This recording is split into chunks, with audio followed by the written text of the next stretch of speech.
విత్తనంబున మహావృక్షంబు నిమిడించి సృష్టించి గారడి సేయువాడ సద్భక్తవరులకు సాక్షాత్కరించి ఉన్నచోట ఎరిగింపకొన్నవాడ అంటాడు గుర్రం జాషువా. ఇందుకు చక్కని ఉదాహరణ మర్రి చెట్టు. మర్రి విత్తనం ఆవగింజలు 60 వంతు కన్నా చిన్నగా ఉంటుంది. మర్రి చెట్టు నీడను మొక్కమలవదు అనే నానుడు ఉండనే ఉన్నది. ఈ వీడియోలో మర్రి చెట్టు స్వరూపాన్ని, స్వభావాన్ని ఆధ్యాత్మికవేత్తలు, దార్శనికులైన కవులు ఏమని వర్ణించారో తెలియజేస్తాను. చిత్రం వటతరోన్మూలే వృద్ధా శిష్యా గురో యువాహ గురోస్తు మౌనో వ్యాఖ్యానం శిష్యాస చిన్న సంశయా అని నిరాకారుడైన శివుడు వటవృక్ష మూలంలో మౌనంగా సాకార గురురూపంగా దక్షిణామూర్తియే కూర్చున్నట్లుగా సంహితలు చెప్తాయి. మర్రి చెట్టు క్రింద గురుస్వరూపమైన దక్షిణామూర్తి ఉంటే చెట్టు పైన ఎవరు ఉండాలి? ఏ దేవతలో ఉండాలి కదా.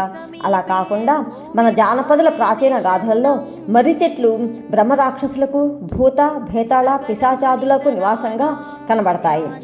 విక్రమార్కుని కథలు, బాలనాగమ్మ కథలు, కాశీమదిలీల కథలకు ఈ మర్రి చెట్టుతో ముడిపడి ఉన్నాయి.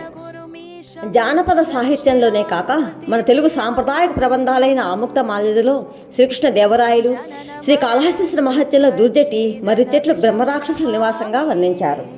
క్రూరమైన అతిపెద్ద శరీరము కలిగిన అనేక మంది పరివారంతో కూడిన బ్రహ్మరాక్షసులకు నివాసయోగ్యమైన చెట్టు మర్రి చెట్టు ఒక్కటే.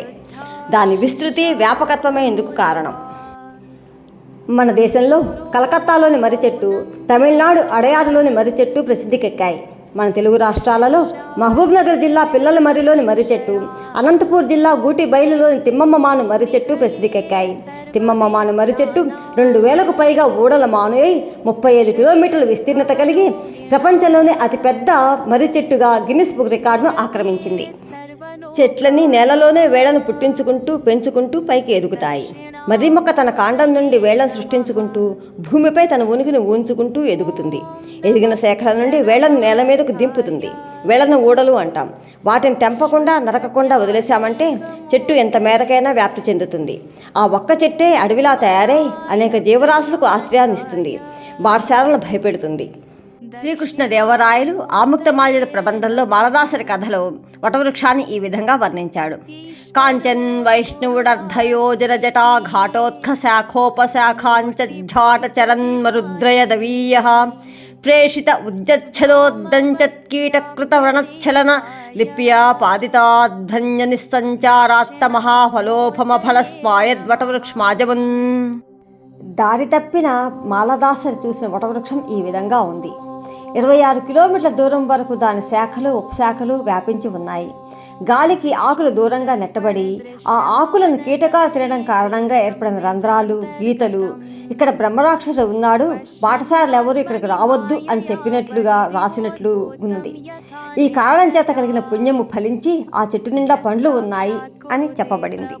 ధూర్జటి కాళహస్తీశ్వర మహత్యం అనే ప్రబంధంలో నత్కీరుని కథల వటవృక్షాన్ని ఈ విధంగా వర్ణించాడు. తన పలాస శ్రేణి ధరకంతటికి పచ్చపట్టు పుట్టంబు మేల్కట్టుగాగా తన ఊర్ధ్వ శాఖావితానంబు సురలకు మరకత రచిత హర్మ్యములుగాగా తన వ్రేలుగొమ్మలు మునులకు కల్పిత పర్ణశాల కలాపములుగాగా తన దిశాంత భ్రాంత ఘన విటపచ్ఛాయ వలయాద్రి హరిణ శాద్వలముగాగా వాలఖిల్య మునీశ్వర ఆవానలమైన రోహణమురీతి పితృముక్తి దేహమగుచు గయ ప్రసిద్ధి వహించు అక్షయ వటంబు చందముననున్న ఒక మర్రి క్రిందికేగి. నక్కీరుడు చూసిన మర్రి చెట్టు ఇలా ఉంది. మర్రి చెట్టు ఆకులు భూమికి కట్టిన పచ్చని పట్టుబట్టలాగా, ఊర్ధ్వశాఖలు దేవతల కోసం ఏర్పరిచిన భవనాలలాగా, నేల వరకు వేలాడే కొమ్మలు మునుల కోసం కట్టిన పర్ణశాలలాగా, కొండ చుట్టూ పచ్చిక బయళ్ళు చాలా దూరం దాకా వ్యాపించి ఉన్న మర్రి కొమ్మలు జింకలకు నీడనిస్తూ వాళ్ళ కిల్లుల వంటి మునులకు నివాసమై పితృదేవతలకు ముక్తిని ప్రసాదించే గయలోని అక్షయ వటము వంటి ఒక మర్రి చెట్టు క్రిందకు నత్కీరుడు వెళ్ళాడు.